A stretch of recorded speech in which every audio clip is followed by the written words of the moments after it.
سورہ یونس کی آیت نمبر 61 سورہ یونس کا 7واں رکوع اور 11ویں پارے کا 12واں رکوع۔ اللہ رب العالمین نے ارشاد فرمایا وَمَا تَكُونُ فِي شَأْنٍ وَمَا تَتْلُو مِنْهُ مِنْ قُرْآنٍ، اور تم کسی کام میں ہو اور اس کی طرف سے کچھ قرآن پڑھو، وَلَا تَعْمَلُونَ مِنْ عَمَلٍ، اور تم لوگ کوئی کام کرو، إِلَّا كُنَّا عَلَيْكُمْ شُهُودًا، ہم تم پر گواہ ہوتے ہیں، اِذْ تُفِيضُونَ فِيهِ، جب تم اس کو شروع کرتے ہو۔ یعنی اے محبوب صلی اللہ علیہ وآلہ وسلم، آپ کسی کام میں ہوں اور اللہ کی طرف سے کچھ قرآن پڑھیں، اور اے مسلمانوں تم کوئی کام کرو، ہم تم پر گواہ ہوتے ہیں جب تم اس کو شروع کرتے ہو۔ یعنی ایک مسلمان کو چاہیے کہ وہ جب بھی کام کرے تو اچھا کام کرے، اور اسے اس کی پرواہ نہ ہو کہ لوگ دیکھیں، بس اس بات کی خوشی ہونی چاہیے کہ میرا رب دیکھ رہا ہے اور وہ مجھے اس کا صلہ دے گا۔ وَمَا يَعْزُبُ عَن رَبِّكَ مِن مِّثْقَالِ ذَرَّةٍ فِي الْأَرْضِ وَلَا فِي السَّمَاءِ، اور تمہارے رب سے ذرہ بھر کوئی چیز غائب نہیں، زمین میں نہ آسمان میں، ولا اصغر من ذلك ولا اکبر الا فی کتاب مبین، اور نہ اس سے چھوٹی اور نہ اس سے بڑی کوئی چیز نہیں جو ایک روشن کتاب میں نہ ہو۔ وما یعزب عن ربک، تمہارے رب سے غائب نہیں، من مثقال ذرہ، ایک ذرے کے برابر بھی کوئی چیز، فی الارض زمین میں، ولا فی السماء اور نہ ہی آسمانوں میں، ولا اصغر من ذالک اور نہ اس ایک ذرے سے چھوٹی کوئی چیز، ولا اکبر اور نہ ہی اس سے کوئی بڑی چیز، الا فی کتاب مبین، مگر یہ ساری چیزیں روشن کتاب میں لکھی ہوئی ہیں، موجود ہیں۔ کتاب مبین سے مراد لوح محفوظ ہے۔ الا سن لو، ان اولیاء اللہ لا خوف علیہم ولا هم یحزنون، بے شک اللہ کے ولیوں پر نہ کچھ خوف ہے نہ کچھ غم۔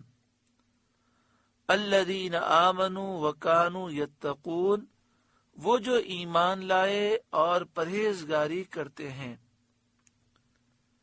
لہم البشریٰ فی الحیات الدنیا، انہیں خوشخبری ہے دنیا کی زندگی میں، وفی الآخرہ اور آخرت میں، لا تبدیل لکلمات اللہ، اللہ کی باتیں بدل نہیں سکتی، ذالک هو الفوز العظیم، یہی بڑی کامیابی ہے۔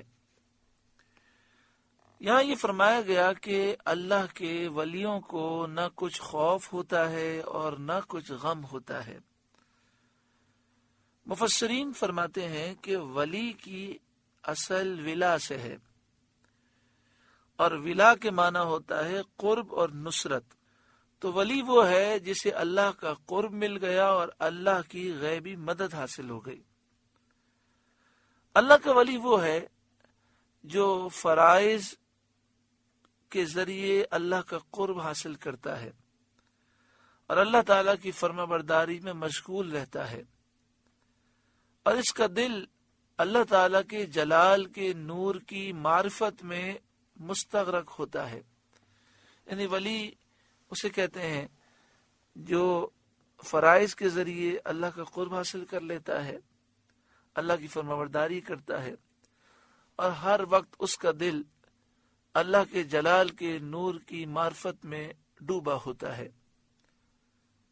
جب وہ دیکھتا ہے تو قدرت الہی کے دلائل دیکھتا ہے، جب سنتا ہے تو اللہ تعالی کی آیتیں سنتا ہے، جب بولتا ہے تو اپنے رب کی تعریف ہی بولتا ہے، جب حرکت کرتا ہے تو اللہ تعالیٰ کی فرما برداری میں حرکت کرتا ہے، جب کوشش کرتا ہے تو اسی لیے کوشش کرتا ہے کہ اللہ تعالیٰ کا قرب مل جائے، جو قرب الہی کا ذریعہ ہوتا ہے اسی میں وہ کوشش کرتا ہے، وہ اللہ کے ذکر سے نہیں تھکتا،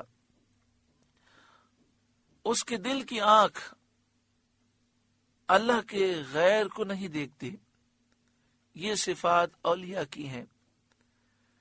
بندہ جب اس حال پر پہنچتا ہے تو اللہ اس کا ولی، ناصر، معین اور مددگار ہوتا ہے۔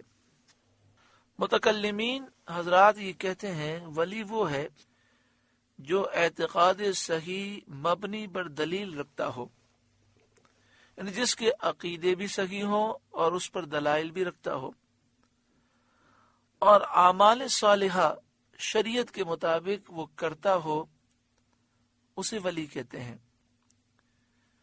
بعض عارفین نے فرمایا کہ ولایت نام ہے قرب الہی اور ہمیشہ اللہ کے ساتھ مشغول رہنے کا، یعنی فرماتے ہیں کہ ولی وہ ہوتا ہے جسے اللہ کا قرب مل جاتا ہے، وہ ہر وقت اللہ کی یاد میں مشغول رہتا ہے۔ جب بندہ اس مقام پر پہنچتا ہے تو اس کو کسی چیز کا خوف نہیں رہتا اور نہ کسی چیز کے جانے کا اسے غم ہوتا ہے۔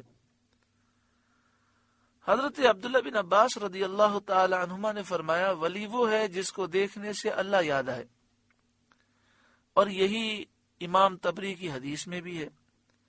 حضرت ابن زید نے کہا کہ ولی وہی ہے جس میں وہ صفت ہو جو اس آیت میں مذکور ہے، الذین آمنوا وکانوا یتقون، یعنی ولی ایمان اور تقوی کا جامع ہوتا ہے۔ ولی کا عقیدہ درست ہو، ولی وہ ہوتا ہے جس کا عقیدہ درست ہوتا ہے اور وہ متقی اور پرہیزگار ہوتا ہے۔ بعض علماء نے فرمایا کہ ولی وہ ہیں جو خالص اللہ کے لیے محبت کریں۔ اولیاء کی یہ صفات احادیث کثیرہ میں موجود ہیں۔ بعض اکابر علماء نے فرمایا کہ ولی وہ ہیں جو اطاعت سے، فرما برداری سے قرب الہی کی طلب کرتے ہیں، اور اللہ تعالیٰ کرامت سے ان کی مدد فرماتا ہے۔ وہ جن کی ہدایت کا برہان کے ساتھ اللہ کفیل ہے، اور وہ اس کا حق بندگی ادا کرنے اور اس کی مخلوق پر رحم کرنے کے لیے اپنے آپ کو جنہوں نے وقف کر دیا۔ یعنی اکابر علماء کہتے ہیں کہ ولی عبادت کر کے اللہ کے قرب کو تلاش کرتا ہے، اللہ تعالیٰ کرامت سے اس کی مدد کرتا ہے، اور رب العالمین اس کا کفیل ہوتا ہے، اور ولی اپنی زندگی کو اللہ کی بندگی میں اور مخلوق پر رحم کرنے میں صرف کرتا ہے۔ حضرت صدر الافاضل مولانا نعیم الدین مراد آبادی علیہ رحمہ یہ ساری باتیں لکھ کر فرماتے ہیں یہ معانی اور عبارات اگرچہ جدا گانا ہیں، یعنی باتیں مختلف ہیں، لیکن ان میں اختلاف کچھ بھی نہیں ہے، کیونکہ ہر ایک عبارت میں ولی کی ایک ایک صفت بیان کر دی گئی جسے اللہ تعالیٰ کا قرب حاصل ہوتا ہے۔ یہ تمام صفات اس میں ہوتی ہیں۔ ولایت کے درجے اور مراتب میں ہر ایک بقدر اپنے درجے کے فضل و شرف رکھتا ہے۔ سارے ولیوں میں جنہیں سلطان الاولیاء کہتے ہیں، ولیوں کا سردار کہتے ہیں، وہ شیخ عبد القادر جیلانی حضور غوث اعظم رضی اللہ تعالی عنہ ہیں۔ اعلی حضرت امام اہل سنت فرماتے ہیں کہ انبیاء اور رسولوں کے بعد جن کا درجہ ہے وہ صحابہ کا درجہ ہے، اور صحابہ کے بعد تابعین کا درجہ ہے۔ تابعین میں جو اخیار تابعین ہیں، جو بزرگ تابعین ہیں، ان کا درجہ ہے۔ تو اعلیٰ حضرت فرماتے ہیں کہ انبیاء اور رسول کے بعد صحابہ، اور صحابہ کے بعد اخیار تابعین، اور اخیار تابعین کے بعد سب سے بلند و بالا درجہ حضور غوث اعظم کا ہے۔ آپ غوث الثقلین ہیں، آپ کریم الطرفین ہیں، اور اب یہ بات طے ہو چکی ہے کہ حضور غوث اعظم کی آمد کے بعد سے لے کر امام مہدی کے آنے تک جسے ولایت ملے گی، جسے قرب الہی کا درجہ ملے گا، حضور غوث اعظم کے وسیلے سے ہی ملے گا۔ حضور غوث اعظم اللہ رب العالمین کا فضل اور اس کے محبوب کی رحمت پہنچانے کا وسیلہ اعظم ہے۔ آگے ارشاد فرمایا کہ اللہ کے ولیوں کو خوشخبری ہے دنیا کی زندگی میں۔ خوشخبری سے کیا مراد ہے؟ تو فرمایا اس سے مراد یہ ہے کہ جو پرہیزگار مومن ہیں ان کے لیے قرآن پاک میں جگہ جگہ بشارتیں ہیں، جنت کی بشارتیں، دنیا قبر و آخرت میں نعمتوں کی بشارتیں، وہ مراد ہیں۔ اسی طرح یہاں خوشخبری سے یہ بھی مراد ہے کہ جو مومن اچھے خواب دیکھتا ہے یا اس کے لیے جو اچھے خواب دیکھے جاتے ہیں، جیسا کہ کئی احادیث میں اس کا ذکر ہے، اس کا سبب یہ ہوتا ہے کہ ولی کا دل اور اس کی روح دونوں اللہ کے ذکر میں گم ہوتی ہیں، تو جب وہ سوتے ہیں اللہ کے ولی تو خواب میں ان کے دل میں اللہ کے ذکر و معرفت کے علاوہ کچھ نہیں ہوتا۔ اس لیے جب ولی خواب دیکھتا ہے تو اس کا خواب حق ہوتا ہے اور اللہ تعالی کی طرف سے اس کے حق میں بشارت ہوتا ہے۔ بعض مفسرین نے اس بشارت سے دنیا کی نیک نامی بھی مراد لی ہے۔ حدیث شریف مسلم شریف کی ہے، سید عالم صلی اللہ علیہ وآلہ وسلم سے عرض کیا گیا اس شخص کے لیے کیا ارشاد فرماتے ہیں جو نیک عمل کرتا ہے اور لوگ اس کی تعریف کرتے ہیں؟ پیارے آقا صلی اللہ علیہ وآلہ وسلم نے فرمایا یہ مومن کے لیے بشارت عاجلہ ہے، یعنی دنیا میں اللہ تعالیٰ نے اسے بشارت عطا فرمائی ہے۔ علماء حق فرماتے ہیں کہ یہ بشارت عاجلہ اللہ تعالیٰ کی رضا اور اللہ کے محبت فرمانے اور مخلوق کے دل میں محبت ڈال دینے کی دلیل ہے۔ یعنی انسان نیک عمل کرے، اس کا مقصد یہ نہ ہو کہ لوگ تعریف کریں، اللہ کی رضا کے لیے عمل کرے اور اللہ تعالیٰ مخلوق کے دل میں محبت ڈال دے، تو یہ اللہ تعالیٰ کی رضا اور اللہ کی محبت فرمانے کی دلیل ہے کہ اللہ اس سے محبت فرماتا ہے۔ جیسا کہ حدیث شریف میں آیا ہے کہ اس کو زمین میں مقبول کر دیا جاتا ہے۔ حدیث پاک میں ہے کہ اللہ تعالیٰ حضرت جبریل سے فرماتا ہے میں فلاں بندے سے محبت کرتا ہوں، تو بھی محبت کر۔ پھر جبریل اس کا اعلان آسمانوں میں کرتے ہیں، پھر اس کی محبت زمین والوں میں اتاری جاتی ہے اور اس کو زمین میں یعنی زمین میں جو نیک لوگ ہوتے ہیں، مومن ہوتے ہیں، ان میں مقبول کر دیا جاتا ہے۔ حضرت قتادہ رضی اللہ تعالی عنہ نے فرمایا فرشتے موت کے وقت اللہ تعالی کی طرف سے بشارت دیتے ہیں۔ حضرت عطا فرماتے ہیں دنیا کی بشارت تو وہ ہے جو فرشتے موت کے وقت سناتے ہیں، اور آخرت کی بشارت وہ ہے جو مومن کو جان نکلنے کے بعد سنائی جاتی ہے کہ اللہ اس سے راضی ہے۔ اللہ تعالیٰ یہ ساری برکتیں ہم سب کو نصیب فرمائے، لیکن یہ بات یاد رکھیے گا کہ اللہ کا قرب وہی پا سکتا ہے جو حضور صلی اللہ علیہ وسلم سے سچی پکی محبت کرے۔ حضور صلی اللہ علیہ وآلہ وسلم کی عزت پر، آپ کے نام پر اپنا سب کچھ قربان کرنے کا وہ حقیقی جذبہ رکھے۔ جب تک یہ چیزیں نہ ہوں ولایت اسے حاصل نہیں ہوتی، کیونکہ محبت الہی کا، اللہ کی محبت حاصل کرنے کا ذریعہ حضور کی ذات مبارکہ ہے۔ اللہ رب العالمین اپنا قرب اور اپنے حبیب صلی اللہ علیہ وسلم کا قرب عطا فرمائے۔ یہاں پہ فرمایا گیا کہ اللہ کی باتیں بدل نہیں سکتی، تو مفسرین نے فرمایا اس کے معنی یہ ہے کہ اللہ تعالیٰ جو وعدہ فرماتا ہے وہ وعدہ ضرور پورا فرماتا ہے، اس کے وعدے خلاف نہیں ہو سکتے۔ جو اس نے اپنی کتاب میں اور اپنے رسولوں کی زبان سے اپنے اولیاء اور اپنے فرمانبردار بندوں سے فرمائے ہیں وہ ضرور پورے ہوں گے۔ ذالک هو الفوز العظیم، یہی بڑی کامیابی ہے کہ انسان اللہ کا قرب حاصل کر لے. اور قرب الہی حاصل کرنے کا پہلا جو ذریعہ ہے، انسان اپنے عقیدے درست رکھے، سرکار دو عالم صلی اللہ علیہ وآلہ وسلم سے سچی پکی محبت کرے اور گناہوں سے اپنے آپ کو دور کرے. وَلَا يَحْزُنْكَ قَوْلُهُمْ، اور اے محبوب آپ ان کی باتوں کا غم نہ کریں. اس میں نبی اکرم صلی اللہ علیہ وآلہ وسلم کی تسکین فرمائی گئی کہ کفار جو آپ کی تکذیب کرتے ہیں اور آپ کے خلاف برے برے مشورے کرتے ہیں، آپ اس کا کچھ غم نہ فرمائیں. ان العزت للہ جمیعا، بے شک عزت ساری اللہ کے لیے ہے، وہ جسے چاہے عزت دے اور جسے چاہے ذلیل کرے. اللہ آپ کا ناصر و مددگار ہے. اس نے آپ صلی اللہ علیہ وآلہ وسلم کو اور آپ صلی اللہ علیہ وآلہ وسلم کے صدقے میں آپ کے فرما برداروں کو عزت دی، جیسا کہ دوسری آیت میں فرمایا کہ اللہ کے لیے عزت ہے اور اس کے رسول کے لیے اور ایمانداروں کے لیے عزت ہے. هو السمیع العلیم، وہی سننے والا جاننے والا ہے. الا سن لو، ان للہ من فی السماوات ومن فی الارض، بے شک اللہ ہی کی ملک ہیں جتنے آسمانوں میں ہیں اور جتنے زمینوں میں ہیں. سب کا مالک اللہ تعالی ہے، سب اللہ کے مملوک ہیں، اس کی قدرت اور اس کے اختیار کے تحت ہیں.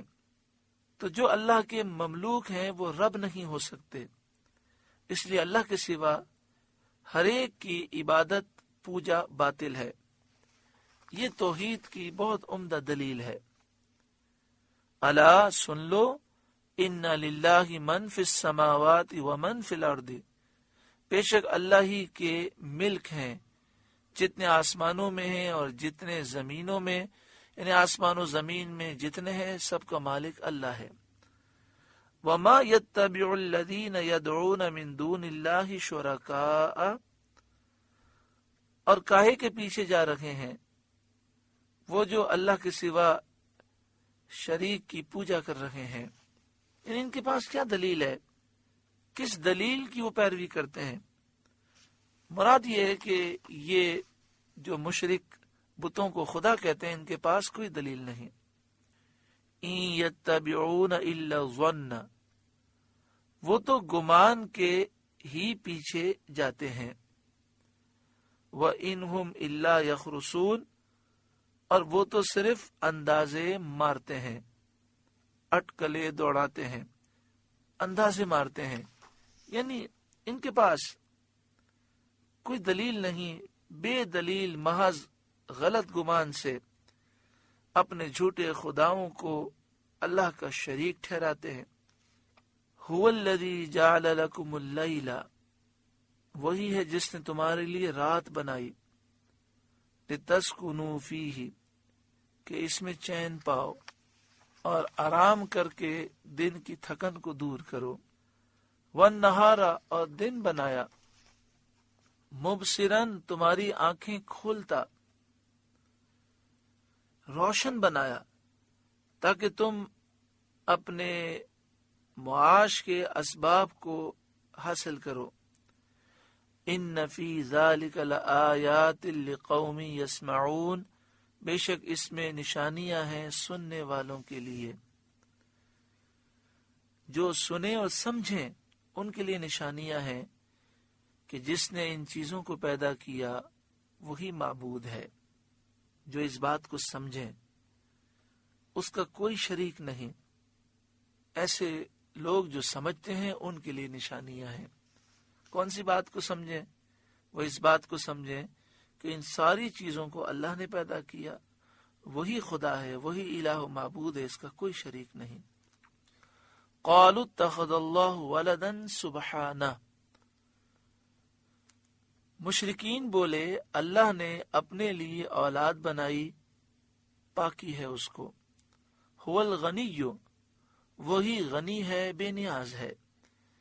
لہو ما فی السماوات وما فی الارض، اسی کا ہے جو کچھ آسمانوں میں ہے اور جو کچھ زمین میں.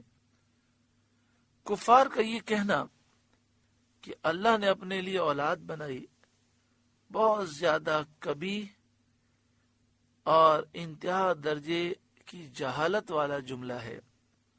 اللہ تعالیٰ نے اس کا رد فرمایا اور 3 طرح سے رد کیا گیا۔ اس بات کے 3 رد کیے گئے۔ پہلا تو فرمایا سبحانہ، جس میں بتایا گیا کہ اللہ کی ذات اولاد سے پاک ہے کہ وہ واحد حقیقی ہے۔ دوسرا رد ہے هو الغنی، وہی غنی ہے، بے نیاز ہے، وہ تمام مخلوق سے بے نیاز ہے، تو اولاد اس کے لیے کیسے ہو سکتی ہے؟ انسان اولاد کیوں چاہتا ہے؟ اس لیے کہ ایک وقت آتا ہے انسان کمزور ہو جاتا ہے، تو بڑھاپے میں یہ اولاد اسے سہارا دیتی ہے۔ کوئی شخص فقیر ہوتا ہے تو وہ چاہتا ہے کہ اولاد ہو تو میرے بچے جوان ہو کر کمائیں گے تو میرے حالات اچھے ہو جائیں گے۔ کوئی عزت چاہتا ہے اولاد کے ذریعے۔ غرض اولاد انسان کی ضرورت ہے، حاجت ہے۔ اللہ تبارک و تعالی غنی ہے، کسی کا محتاج نہیں، وہ بے نیاز ہے، اسے کسی کی حاجت نہیں، کسی کی ضرورت نہیں، تو اس کے لیے اولاد کس طرح ہو سکتی ہے؟